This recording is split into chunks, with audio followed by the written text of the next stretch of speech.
अरविंद केजरीवाल पर साफ तौर पर यह आरोप लगाया कि वो हिंदू विरोधी, मंदिर विरोधी नेता है। उससे लगता है कि वो हिंदू विरोधी हैं। क्या वो शपथ पत्र आपका था या नहीं? शपथ पत्र जिसने भी दिया होगा वो कोर्ट के दबाव में दिया होगा। लिहाजा कहीं ना कहीं दिल्ली की जनता को उठाना पड़ेगा। कोई पार्टी जनता की भलाई के लिए कोई बात कहती है तो उनको सुनना उनका फर्ज है। एमसीडी में 2500 करोड़ का घोटाला किया है आपने। कि इसका भी काउंटर करने के लिए कोई मुद्दा होना चाहिए। ये 13,000 करोड़ का क्या मामला है? मुख्यमंत्री साहब ने रोक दिए। जब बात विधानसभा के चुनावों की आ जाए तो भारतीय जनता पार्टी कहीं ना कहीं पीछे हो जाती है और आम आदमी पार्टी बाजी मार लेती है। ये सरकार काम करने में नहीं विश्वास रखती है। कृषि बिल आए हैं जिसके विरोध में किसान प्रदर्शन कर रहे हैं, दिल्ली के अंदर बैठे हुए हैं और अरविंद केजरीवाल उन्हें समर्थन दे रहे हैं। तो दिल्ली में किसानों का क्या हाल कर रखा आपने? नमस्कार, आदाब। आप देख रहे हैं प्राइम न्यूज़। मैं हूं मोहसिन खान। दोस्तों, आज हमारे साथ जो मेहमान बातचीत करने के लिए मौजूद हैं वो किसी तारुफ के, किसी परिचय के मोहताज नहीं हैं। दिल्ली जैसे महत्वपूर्ण प्रदेश में भारतीय जनता पार्टी की बागडोर इनके हाथ में है। जी हाँ, आज हमारे साथ बातचीत करने के लिए मौजूद हैं भारतीय जनता पार्टी के दिल्ली के प्रदेश अध्यक्ष आदेश गुप्ता जी। आदेश जी, बहुत स्वागत है आपका प्राइम न्यूज़। बहुत बहुत धन्यवाद आपका। हम चाहते हैं बिंदुवार तरीके से तमाम सवालों के जवाब आपसे लें ताकि जनता तक उन तमाम सवालों के जवाब सही रूप में पहुंच सकें। सबसे पहले जो सबसे ताज़ा इंसिडेंट है, चांदनी चौक में मंदिर को लेकर जो बात हो रही है, आपने दिल्ली के मुख्यमंत्री अरविंद केजरीवाल पर साफ तौर पर यह आरोप लगाया कि वो हिंदू विरोधी, मंदिर विरोधी नेता हैं। देखिए, वो बात मैंने इसलिए कहा है कि जिस तरह से हनुमान मंदिर के प्रकरण पर दिल्ली सरकार ने अपना रुख किया है, उससे लगता है कि वो हिंदू विरोधी हैं। और कारण साफ है। साफ ये है कि जिस समय केजरीवाल सरकार ने ये डेवलपमेंट प्रोजेक्ट शुरू किया, वहाँ के आरडब्ल्यूए और ट्रेडर्स एसोसिएशन के लोगों ने इसका विरोध किया। उन्होंने जब ये वहाँ धार्मिक स्थल जितने भी थे बीच में, उसके लिए दिल्ली सरकार को चाहिए था कि कोर्ट में जाने की बजाय वो रिलीजियस कमेटी में इस मुद्दे को हल कर सकते थे, मंदिर कमेटी के लोगों से बात करके। और मंदिर भी वहीं रहता, क्योंकि जितनी एरिया में मंदिर है वो बहुत छोटा एरिया है। ऐसे तमाम उन्होंने चबूतरे पीछे भी पेड़ों के चबूतरे बनाए हैं, छोड़े हुए हैं, तो ये भी रह सकता था। तो इन्होंने रिलीजियस कमेटी में ना ले जाके इस मुद्दे को दिल्ली सरकार ने खुद ही कोर्ट में ले गए। अच्छा, कोर्ट में ले गए, मानता हूँ। कोर्ट में ले जाने के बाद जब अप्रैल 2015 को कोर्ट ने डिसीजन दिया कि मंदिर को वहाँ हटाया जाना, जब नहीं हटाया, कारपोरेशन ने नहीं कार्रवाई की, दिल्ली पुलिस ने कार्रवाई नहीं की, तो ये दोबारा दिल्ली सरकार, पीडब्ल्यूडी दोबारा इनके स्टैंडिंग काउंसिल गए कि आप म्यूनिसिपल कॉरपोरेशन को डायरेक्शन दीजिए ताकि ये मंदिर हटाया जाए, हमारा काम रुक रहा है।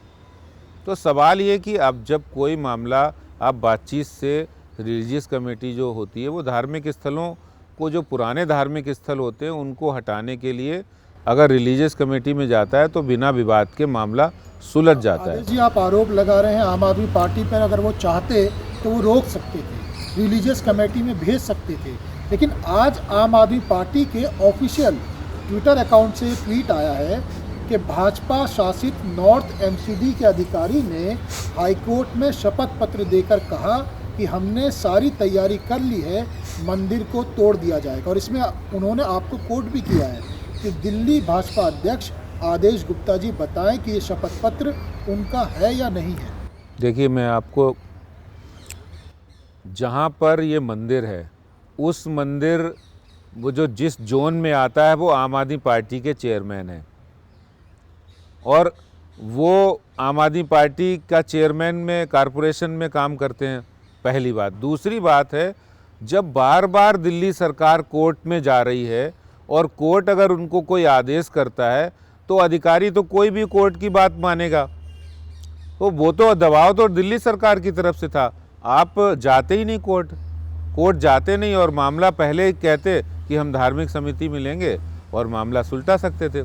लेकिन आप कोर्ट गए तो आपकी मंशा तो पहले खराब है। अगर कोर्ट नहीं जाते और ये कहते हमारा ये प्रोजेक्ट चलता रहेगा, मंदिर भी बना रहेगा, प्रोजेक्ट भी चलता रहेगा। और ऐसा पीछे इसी प्रोजेक्ट में पहले 2-3 धार्मिक स्थलों के साथ ऐसा उन्होंने किया भी है। लेकिन आदेश जी, जो इन्होंने सवाल ट्वीट के ज़रिए आपसे किया है, क्या आप इसका जवाब देना चाहेंगे? क्या वो शपथ पत्र आपका था या नहीं? देखिए, मैं शपथ पत्र जिसने भी दिया होगा वो कोर्ट के दबाव में दिया होगा। कोर्ट का दबाव तब हुआ जब दिल्ली सरकार कोर्ट गई। देखिए, जब जब दो पक्ष होते हैं और एक पक्ष जो दिल्ली सरकार का महत्वपूर्ण है, जब कोर्ट में RWA के लोग और ट्रेडर्स एसोसिएशन और मंदिर कमेटी के लोग कोर्ट में भी गए थे, कोर्ट ने उनको डायरेक्शन, उनको साफ कहा कि एज ए इंडिविजुअल या प्राइवेट पार्टी आपको हम इंटरटेन नहीं कर सकते। हाँ, अगर रिलीजियस कमेटी इस मामले में हमें पहले कहती तो निश्चित रूप से हम उस पर विचार करते। तो जब कोर्ट ने इतनी महत्वपूर्ण बात कही है तो निश्चित रूप से समझा जाना चाहिए कि आपने इस मुद्दे को बहुत। लेकिन आदेश जी, ये कम्युनिकेशन गैप है क्यों? दिल्ली के सीएम अरविंद केजरीवाल और भारतीय जनता पार्टी के बीच में अक्सर हम देखते हैं, ये उनकी तरफ से भी ये कई बार ऐसे बयान आते हैं कि उन्होंने बात नहीं करी, आपकी तरफ से भी बयान आते हैं, ये साफ तौर पर नज़र आता है कि दोनों में बातचीत नहीं होती और जिसका खमियाजा कहीं ना कहीं दिल्ली की जनता को उठाना पड़े। देखिए, मैं आपको तो दिल्ली के मुखिया तो मुख्यमंत्री साहब हैं, वो तो सब पूरी जनता के नुमाइंदे हैं। उसमें अगर कोई भी व्यक्ति, कोई पार्टी जनता की भलाई के लिए कोई बात कहती है तो उनको सुनना उनका फ़र्ज है, जो कि वो नहीं सुनते हैं। और एक नहीं, कई उदाहरण है हमारे पास। इस मंदिर से ही संबंधित है। 23 जुलाई 2020 को जब स्वयं मुख्यमंत्री साहब वहाँ इस डेवलपमेंट प्रोजेक्ट का मुआयना करने गए थे, उस समय हमारे कारपोरेटर, बीजेपी के कुछ नेता और कुछ RWA और ट्रेडर एसोसिएशन के लोगों ने उनको एक मेमोरेंडम दिया और ये कहा, प्लीज़ केजरीवाल साहब, आप तो हनुमान जी के भक्त हैं, तो आप इस मंदिर को बचा लीजिए। और मंदिर के रहते हुए भी प्रोजेक्ट हो सकता है, जिस पर उन्होंने कोई ध्यान नहीं दिया। तो ये संवेदनहीनता या संवेदन शून्यता उनके अंदर पहले भी देखी गई है और इस मुद्दे पर भी देखी गई है। उन्होंने आरोप भी लगाया आपके ऊपर, भारतीय जनता पार्टी के ऊपर, कि MCD में 2500 करोड़ का घोटाला किया है आपने। देखो, मैं आपको असलियत बात ये बताऊं, जब हमने चाहते हैं कि जनता में आज असली मैसेज पहुंचे, जनता तक सच्चाई पहुंचे। जब हम इस मुद्दे की उन्होंने उछाला तो हमारी खुद आम आदमी पार्टी के कई पार्षदों से बात हुई। वो ये कह रहे थे कि साहब, ये तो हमें पार्टी की तरफ से बहुत बड़ा दबाव आया है इस मुद्दे को बनाने के लिए, नहीं तो वो 13,000 करोड़ का जो हमने मुद्दा उठाया है उससे उनके अंदर ही आ गया कि इसका भी काउंटर करने के लिए कोई मुद्दा होना चाहिए। और वो मुद्दा कोई झूठ का उन्होंने आडंबर रचा है, जिसका कोई लेना नहीं हुआ है, जिसका कोई देना नहीं हुआ, जिस पैसे का लेन देन नहीं हुआ, वहाँ घोटाला कैसे हो सकता है। 13,000 करोड़ है, ये बार बार जिक्र आता है। हम दिल्ली की सड़कों पर निकलते हैं तो बड़े बड़े होर्डिंग भी नज़र आते हैं। ये 13,000 करोड़ का क्या मामला है? देखिए, 13,000 करोड़ रुपए पिछली, जब से दिल्ली सरकार में अरविंद केजरीवाल जी मुख्यमंत्री बने हैं, उन्होंने धीरे धीरे करके साल दर साल निगम के बड़े 6 फंड में कटौती की। वो 6 फंड क्या है? सड़क निर्माण, गली निर्माण का फंड होता है, बरसाती नाले नाली बनाने का फंड होता है, कम्युनिटी सेंटर बनाने का फंड होता है, और सफाई कर्मियों की तनख्वाह और उसका फंड होता है, और इसके साथ साथ पार्कों का फंड होता है, और JJ क्लस्टर। ये बड़े 6 फंड हैं जो साल दर साल करके मुख्यमंत्री साहब ने रोक दिए।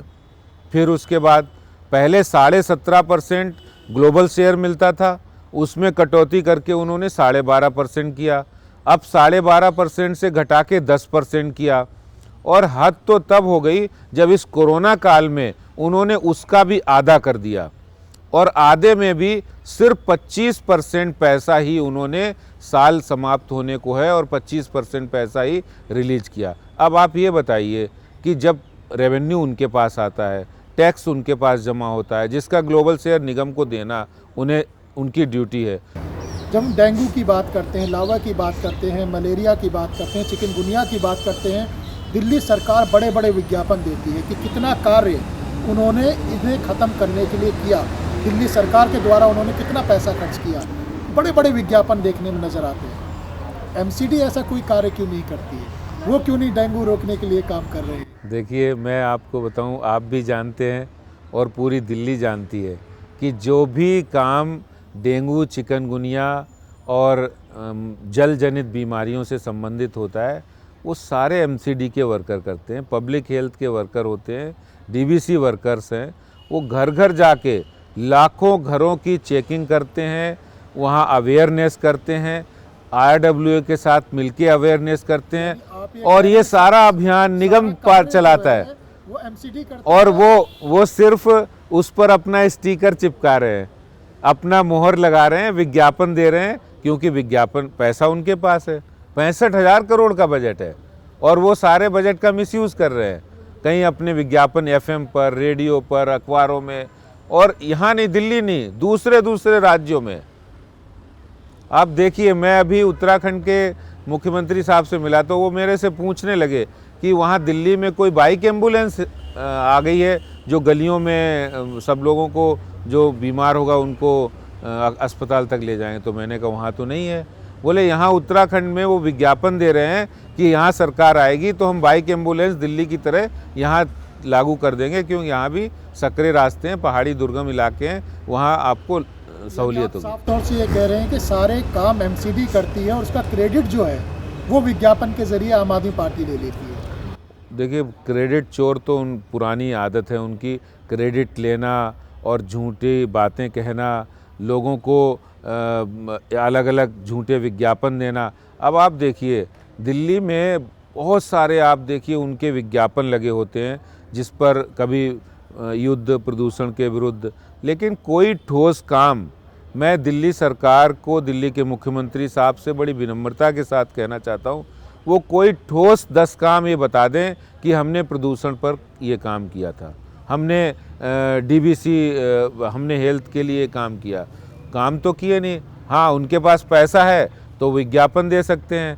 पिछले कोरोना टाइम में ही उन्होंने 384 करोड़ के विज्ञापन दिए, जबकि वो पैसा अस्पतालों में खर्च कर सकते हैं। क्या है आदेश जी? देखिए, आप बता रहे हैं कि कोई कार्य नहीं किया और सारे कार्य जो है एमसीडी के द्वारा कराए जाते हैं, लेकिन विज्ञापन के जरिए आम आदमी पार्टी उसका क्रेडिट ले लेती है। तो उस क्रेडिट लेने से आप उन्हें रोक क्यों नहीं पाते, जनता को समझा क्यों नहीं पाते? और ख़ास तौर से मैं इस बात को इसलिए कह रहा हूँ क्योंकि आम आदमी पार्टी ने लगातार तीसरी बार दिल्ली में सरकार बनाई और ऐसे समय पर बनाई जब पूरे देश में हम ये देखते हैं कि मोदी वेव है। जब लोकसभा के चुनाव होते हैं तो एक तरफा भारतीय जनता पार्टी जीतती है, दिल्ली के अंदर सारी सीटें भारतीय जनता पार्टी जीतती है, लेकिन जब बात विधानसभा के चुनावों की आ जाए तो भारतीय जनता पार्टी कहीं ना कहीं पीछे हो जाती है और आम आदमी पार्टी बाजी मार लेती है। दिक्कत कहाँ आ जाती है? जब विधानसभा के चुनाव होते हैं। देखिए, ये बात आपकी बिल्कुल दुरुस्त है और मेरा मानना है कि हम जनता के बीच जाते हैं और अभी हमने ये फैसला लिया है कि जो भी मुद्दा है, चाहे वो 13,000 करोड़ का मुद्दा हो या दिल्ली सरकार की जो खामियां हैं, चाहे उन्होंने बिजली पर जो जनता को भ्रम में डाला है या पानी पर या प्रदूषण पर, सब मुद्दों को लेके हम जनता के बीच जा रहे हैं। और जनता के बीच जाने के बाद हमें ये पता लग रहा है, मैं स्वयं भी 3 जनवरी के आंदोलन में गया था और लोगों से बात की तो लोग इतना ज़्यादा सहमत थे कि सरकार काम नहीं करने दे रही, ना खुद काम कर रही है, क्योंकि पिछले 5 साल में इन्होंने 4.5 साल काम नहीं किया। 6 महीनों में इन्होंने ऐसे अनाउंसमेंट किए, ऐसे लोगों को भ्रम में डालने वाले अनाउंसमेंट किए, तो जनता को लगा कि हाँ ठीक है, काम करेंगे। पहले कहते रहे हम काम नहीं, मोदी जी हमें काम नहीं करने दे रहे, लेकिन अब जनता ये बिल्कुल पूरी तरह समझ चुकी है कि केजरीवाल साहब और दिल्ली सरकार काम करने में नहीं विश्वास रखती है, वो प्रचार प्रसार में रखती है। जल निगम बोर्ड को लेकर भी तमाम बातें हो रही हैं। एक वीडियो वायरल हुआ जिसमें देखा गया कि आप भी शायद नज़र आ रहे हैं और ये आरोप लगा कि वो आपकी अगुवाई में वहाँ पर तोड़फोड़ हुई। इन बातों में कितनी सच्चाई है? देखिए, ये बात सच है कि मेरी अगुवाई में प्रदर्शन हुआ था, मैं जल बोर्ड कार्यालय गया था और हम इसलिए गए थे कि वहाँ पर पूरी दिल्ली में पिछले 25 दिनों से जो गरीब बस्तियां हैं वहाँ पानी के टैंकर नहीं आ रहे थे। दिल्ली सरकार बहुत बड़े टैंकर घोटाले में लिप्त है, इनके विधायक इसके लिए जेल भी जा चुके हैं और भी विधायक इसमें लिप्त हैं। आम आदमी पार्टी के लोग बिना पैसे के टैंकर नहीं देते हैं। इसके कारण से हमने उनकी जनता की आवाज़ उठाने के लिए वहाँ गए। वहाँ के अधिकारियों ने सुनवाई करने से मना कर दिया और खुद आम आदमी पार्टी के जो दिल्ली जल बोर्ड के वाइस चेयरमैन हैं, उन्होंने खुद वहाँ पर लोगों को बुला रखा था। हमारे कार्यकर्ता भी उसमें घायल हुए हैं, कई कार्यकर्ताओं के साथ मारपीट की है। हमने पूरी तरह प्रदर्शन हमारा शांतिपूर्ण लोकतांत्रिक ढंग से था। हम जनता की आवाज़ उठाने के लिए गए थे। किसानों की बात हो रही है क्योंकि हम दिल्ली में बैठकर बात कर रहे हैं और दिल्ली में ही किसानों ने भी डेरा जमा रखा है। ये जो कृषि बिल आए हैं जिसके विरोध में किसान प्रदर्शन कर रहे हैं, दिल्ली के अंदर बैठे हुए हैं और अरविंद केजरीवाल उन्हें समर्थन दे रहे हैं, इसके बारे में आपका क्या कहना है? देखिए, उनका जो समर्थन देना वो बड़ा राजनीतिक है और राजनीतिक इसलिए कि पंजाब की जो उनकी इकाई है उनके ऊपर लगातार दबाव है, जिसके कारण से वो इस बिल के विरोध में आए। हालांकि उन्होंने 23 नवंबर को दिल्ली में इस बिल का नोटिफिकेशन किया और ताज्जुब तब होता है और एक दुख भी होता है कि एक संवैधानिक कुर्सी पर बैठा व्यक्ति वो विधानसभा बुलाता है इसी मुद्दे पर और प्रतियां फाड़ता है, कानून की धज्जियां उड़ाते हैं और पहले वो इस कानून को दिल्ली में पास कर चुके हैं। मैं आपके शो के माध्यम से दिल्ली के मुख्यमंत्री साहब से भी पूछना चाहता हूं कि अगर आपको किसानों का इतना ही हितैषी हैं आप, तो दिल्ली में किसानों का क्या हाल कर रखा आपने? दिल्ली का किसान आज कोई ट्यूबवेल नहीं लगा सकता है। ट्यूबवेल लगाएगा तो उसको कॉमर्शियल मीटर अप्लाई करना पड़ेगा। ट्रैक्टर की खरीद में कोई सब्सिडी नहीं, जबकि अन्य राज्यों में है। यहाँ के किसान चोरी छुपे हरियाणा और उत्तर प्रदेश के जाकर वहाँ से ट्रैक्टर लाते हैं। यहाँ बिजली, पानी, खाद, किसी की कोई सुविधा नहीं है। यहाँ के किसानों के साथ आप इतना अन्याय कर रहे हैं। मैं तो 100 कार्यक्रम किए थे किसानों के जाकर। यहाँ पर लगभग 25,000 एकड़ ज़मीन पर यहाँ लोग खेती करते हैं, अच्छी किसान है, और वो कह रहे हैं कि यहाँ पर आज भी रेवेन्यू रिकॉर्ड में किसान का दर्जा नहीं है। इसमें कोई दो राय नहीं कि दिल्ली में आज भी मुझे लगता है लगभग 28% किसान रहते हैं। हालांकि आमतौर पर जब दिल्ली की बात करी जाती है तो किसान से जोड़कर नहीं देखा जाता जी। और शायद इसीलिए दर्जा नहीं है। तो क्या आपको लगता है कि दिल्ली के किसान उस आंदोलन में शामिल हैं या नहीं है जो अभी चल रहा है? नहीं, हम तो करीब 100 से अधिक हमने छोटे बड़े कार्यक्रम किए। खाट पंचायत से लेकर लोगों के, किसानों के दरवाजे पर गए। पूरी तरह से किसान इस बिल के समर्थन में है और मोदी जी के साथ है। ये पूरा उसमें हमने देखा है। हमारे साथ हजारों की संख्या में आए और कोई भी इस आंदोलन में शरीक नहीं, बल्कि इस आंदोलन के कारण उनको बड़ी तकलीफ़ हो रही है। तकलीफ़ ये हो रही है, पहले शुरुआत में चलो 2-4 दिन ठीक है, लेकिन अब जिस तरह से यहाँ उनका मज़दूरों का आना जाना, लोगों का जो दिल्ली आना जाना का रास्ता बंद है, उनके रोज़गार बंद हैं, लोगों की फैक्ट्री में मज़दूर नहीं जा पा रहे हैं। कौन है ये लोग जो बैठे हैं? और जबकि आज तो ये दावा किया जा रहा है कि दिल्ली के चारों तरफ लगभग 50,000 ट्रैक्टर्स की रैली निकाली जा रही है, दिल्ली के चारों तरफ घूम रहे हैं। देखिए, मैं आपको बताऊं कि इसमें जो बात सामने निकल कर आ रही है वो पूरी तरह से राजनीति और से प्रेरित है ये आंदोलन। और पहले हो सकता है कि कुछ किसान आए थे, लेकिन वो धीरे धीरे किसान वहाँ से चले गए। अब सो कॉल्ड किसान, राजनीति से प्रेरित लोग वहाँ हैं और पूरी तरह ये आंदोलन 2-3 दल इसको बढ़ावा दे रहे हैं और वो अब वहाँ पर किसान दलों के समर्थन के लिए साफ मना कर रहे हैं। नहीं, वहाँ बिल्कुल मैं ये कहना चाहता हूँ, किसानों के साथ पूरी हमदर्दी मोदी सरकार की है। पिछले जब से आंदोलन में बैठे हैं किसान, तब से 7 बार वार्ता हो चुकी है और शायद 8वीं बार भी वार्ता होने वाली है। और एक एक मांग, चाहे वो MSP से संबंधित हो या फिर उनका जो एक संशय था, एक भ्रम था कि किसानों की ज़मीन कंपनियां ले लेंगी, उस भ्रम को भी हटाने का काम किया, या SDM वाला जो क्लॉज था वो हटाकर कोर्ट वाला करने की बात थी, या बिजली वाले मुद्दे पर, पराली वाले मुद्दे पर, या पोल्यूशन वाले हर मुद्दे पर जहां जहां उनको भ्रम था उस भ्रम को समाप्त करने का आश्वासन दिया सरकार। शक नहीं है कि वार्तालाप हुई है और तमाम बिंदुओं पर बातचीत हुई है और बिंदुओं को जो भी वो उन्होंने प्रॉब्लम वहाँ बताई उसे सॉल्व करने की कोशिश करी गई है सरकार के द्वारा। लेकिन क्या दिक्कत कहाँ पर आ रही है? सबसे बड़ा सवाल यही है कि आखिर किसान इतनी वार्ता होने के बाद और सरकार के आश्वासन देने के बावजूद समझ क्यों नहीं रहे हैं? देखिए, मैं आपको सीधी बात बताऊं, किसान होता है भोला भाला, और किसान तो जो बातें मोदी जी की सरकार में मंत्रियों ने वार्ता के दौरान कही हैं उसमें वो राजी हो गए। लेकिन राजनीति पीछे, उनके पीछे तो राजनीति है, तो वो बार बार उनको, किसानों को आगे करके अपनी पॉलिटिकल जो सेटलमेंट करना चाहते हैं और वो अपनी राजनीति कर रहे हैं। मोटिवेशन वही है। और दूसरी बात है, आप कुछ भी कर लीजिए, अगर दो लोग, हम और आप बैठे हैं, अगर कोई समझौता निकालना चाहे तो 2 कदम आपको भी पीछे हटना पड़ेगा, 2 कदम आपको पीछे हटना पड़ेगा। अगर आप ये कहें कि भाई पंचों की राय तो सर माथे पर, लेकिन खूंटा यहीं गड़ेगा, तो समस्या का हल नहीं हो सकता है। यही बात इस वार्ता में आ रही है, जबकि भारत सरकार ने उनके सभी संशय के बिंदुओं को बिंदुवार तरीके से हल किया है और उनको समाधान निकालने की बात कही है और लिखित रूप से देने का आश्वासन भी दिया है। लेकिन वो लोग पहले तो एमएसपी की बात कर रहे थे, एमएसपी की बात करते करते अब ये कहने लगे कानून ही वापस ले लो। आप देखिए, भारत सरकार ने जो कानून बनाया है वो कोई ऐसा कि एकदम से रातों रात सपना आया होगा, कानून बन गया होगा, ऐसा नहीं। कितनी रिपोर्ट्स, क्योंकि वो अपनी मांगों पर अड़े हुए हैं और हालांकि वार्ता अभी चल रही है, 8वें दौर की वार्ता होगी, उसके बाद देखते हैं क्या बातचीत का हल निकलता है।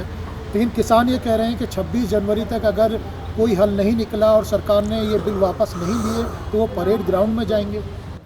देखिए, कोई भी, किसी को भी अपने मांग के लिए स्वतंत्रता है। संविधान के दायरे में रह के कोई भी काम कर सकता है, मांग कर सकते हैं। लेकिन मैं आपके मंच से, माध्यम से किसानों को भी ये अपील करना चाहता हूं कि हमारे देश के प्रधानमंत्री श्रीमान नरेंद्र मोदी जी किसानों की बहुत हित चिंता करते हैं और शायद यही कारण है कि उन्होंने किसानों के लिए देश की आज़ादी के बाद जितना काम किया है, इतना आज तक किसी सरकार ने नहीं किया। देखिए, यूपीए सरकार और पिछली सरकारों के जो बजट थे उससे 6 गुना बजट, 1,34,000 करोड़ रुपए का बजट किसानों के लिए दिया है। किसान सम्मान निधि के नाम पर लगभग 1,10,000 करोड़ से भी अधिक पैसा उनके अकाउंट्स में डायरेक्ट बेनिफिट ट्रांसफ़र के अंतर्गत दिया गया है। इसी तरह प्रधानमंत्री बीमा, फसल बीमा योजना हो या फिर सॉइल हेल्थ कार्ड हो, आप देखिए कितने इनोवेटिव और कितने काम किए हैं। जो किसान अपनी फसल के बारे में नहीं जानता था कि यहाँ पर कौन सी खेती हमें की जाए जो ज़्यादा लाभदायक होगी, उसके लिए सॉइल हेल्थ कार्ड। फसल प्राकृतिक आपदा से बर्बाद हो जाते थे किसान, लोग आत्महत्या कर लेते थे, उसको रोकने के लिए प्रधानमंत्री फसल बीमा योजना, तमाम योजनाएं। अच्छा, ये सब जो काम किए हैं ये किसानों की उन्नति के लिए किए, लेकिन इसमें स्थायित्व तो लगेगा जब ये 3 कानून किसानों के लिए, ये समझिए उनकी इनकम की तरक्की, इनकम में। सवाल यही है, तमाम योजनाएं करी हैं, इसमें कोई दो राय नहीं है। आखिर में जाते जाते, क्योंकि ये बात जो वहाँ पर आंदोलन कर रहे हैं किसान, वो समझ नहीं पा रहे हैं या आप समझा नहीं पा रहे हैं, कहीं ना कहीं तो बीच में गैप है।